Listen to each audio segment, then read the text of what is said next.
kingdom? What are you talking about? So these people obviously don't know what the kingdom is. Trant. This is actually something... I don't know if they cover this in Chrono Cross, but there's a Trant dome. If you're looking for food, you lose. This is an Enertron. Sounds like Energon. The Decepticons won! Oh my god! Oh, that's terrible. Chrono's gonna have to lay the smack down. He's gonna be the chosen one, gonna resurrect Optimus. And, save the day, that's what's gonna happen. And, you know, they say you're still hungry, which is pretty awesome. Yeah. I do like Chrono Trigger's palette. Actually, I found the art design to be really nice, because in the past, you have a lot of darker colors, bright forests, natural colors, and you do theoretically have that in the present, but not as much. And this is the Bangor Dome. Again, another... Whoops. Okay. That was my bad. This is obviously the dome we came from. There's a sealed door behind it.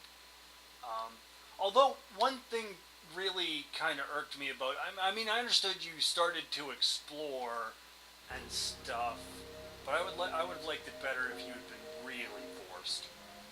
Oh yeah, here's an interesting thing. There's nothing of real big value in Lab 32. This is Lab 16, obviously. We have to go here to get to the next part. You can avoid the rat. The rats steal your tonic, and so you don't want that to happen. Obviously. You generally want to try to avoid the fights here because they're a bit of a pain in the ass. If you can. I'm not saying you actually... See, there, he stole a tonic. You rat... bastard. Damn it. See, they keep stealing my stuff. What a bunch of jerks. I don't remember if there was anything in here. No, there was nothing in here. Again, I could fight the mutants for tech points, but... you know, let's not. Let's try to do as little of that as we can. Because these guys are actually kind of strong right now. Later, they're not so much. And I really like to just get on with the story so we can fight the Guardian and stuff. Again, we don't have magic, so the tech points you get from here aren't that great. And again, the EXP in Chrono Trigger isn't really the worst thing. I mean, other than... As long as you've beaten all the main bosses, you can, in theory, defeat Lavos, the final boss. Because his first form replicates every one of the standard bosses. Thank God he doesn't replicate the optional bosses as well, because then that first fight would be endless. Endless.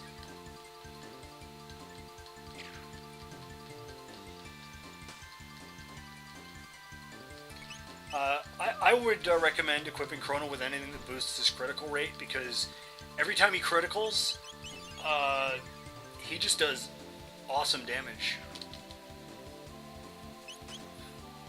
I know it could be dual teching and stuff like that, but like I said, we haven't unlocked our powers yet, so there's no real point. Well, as much anyway.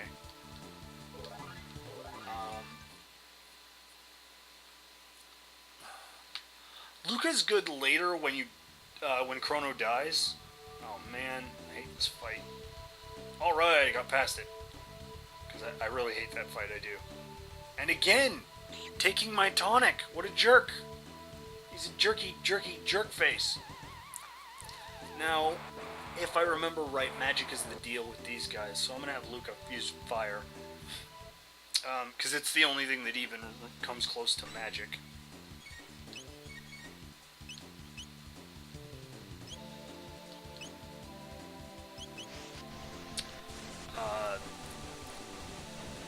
And they die. That's another thing I like about Chrono Trigger. That's a real fun way to do it.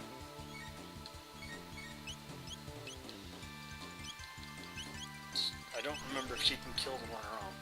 Yes, she can. Good. It's a lot easier for Luca to waste them because she's got magic. Magic hurts the little... Well, some of them are called acids and some of them are called bases. But, yeah, anyway. Um, I would rather fight these guys than I would anybody else. Let me think. I think we can get to the point where we get Robo actually in this session, but maybe just.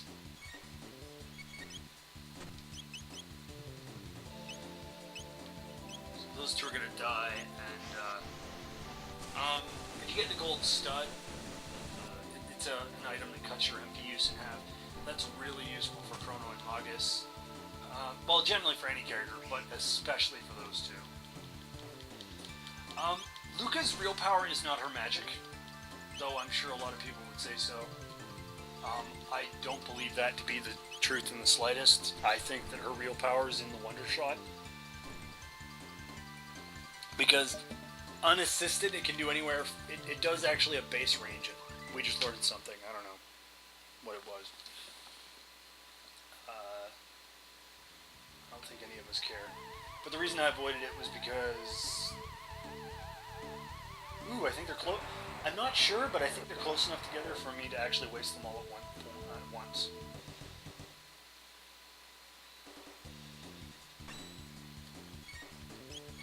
Yeah, they are. Awesome. And they're dead. Oh, jeez. I seem to have lost my train of thought here. Right.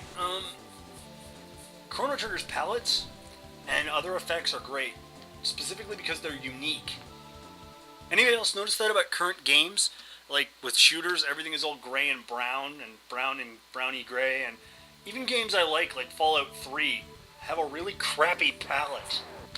I mean, it's all, and you know, honestly, Fallout 3 isn't the worst offender of Bethesda. I would actually have to give that to. I would actually have to give that honor to Fallout New Vegas, which is a good game. Don't get me wrong. It's got a wonderful story, but the problem with New Vegas is the idea that they set it in the Moab Desert, which is great and everything. I mean, the first two games were set in the wasteland, but the problem with a sandbox game being set in the wasteland is, yeah, you're mostly running through a desert. In fact, most of the storyline of the Courier, but the involves you going through a deserted wasteland, and that's not too terrible because you know you run along towns and settlements and you go through and you try to track them down. But here's the thing about New Vegas: the map is made so as you can actually run all the way to New Vegas at level 1. I've done this, and in fact, I will show you guys how to do this in a later video, possibly when I start New Vegas. Although that'll be after I buy the DLC, because again, I don't have that. See, okay, I'm going to show you this. Lightning striking. There's the sewer access, and we might do this either in this version of the game, or we might do it elsewhere. I don't know. We'll have to see. Because I might cut this one off early. Just to get a nice stopping point. This is the, quote, Aris Dome. Which, again, we don't see these provinces. I guess they spring up out of Guardia, but, you know, what's the deal? Oh, yeah. Little girl, who are you? We're nobody. Where are you from? We came from the laboratories of the West.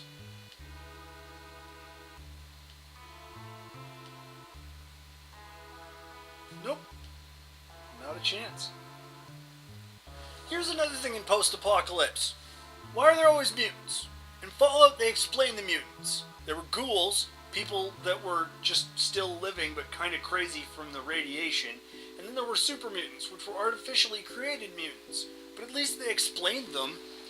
Fallout 3 gave you an actual explanation as to why that happened, whereas every other game tends to just be like, oh yeah, zombies and mutants just happen to be there in the post-apocalypse. Don't descend into the director of this info center. So effectively the Aris Dome, but that doesn't make any sense. Oh yeah, this is the boss and whatnot.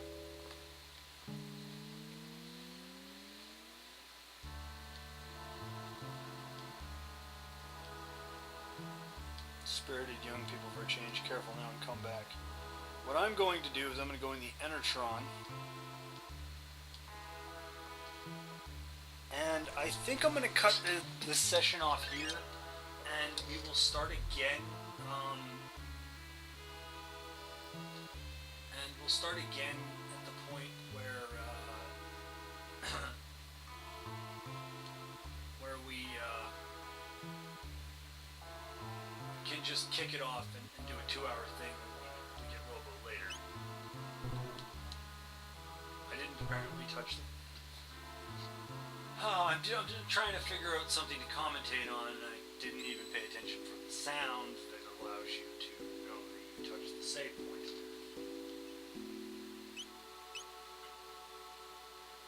Alright, so we are now at the Artist Dome, and we are going to, in the next series, we are going to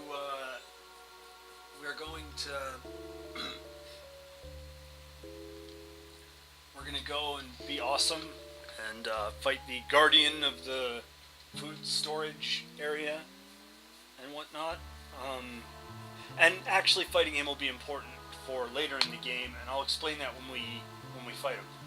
But for now, guys, I am going to sign off.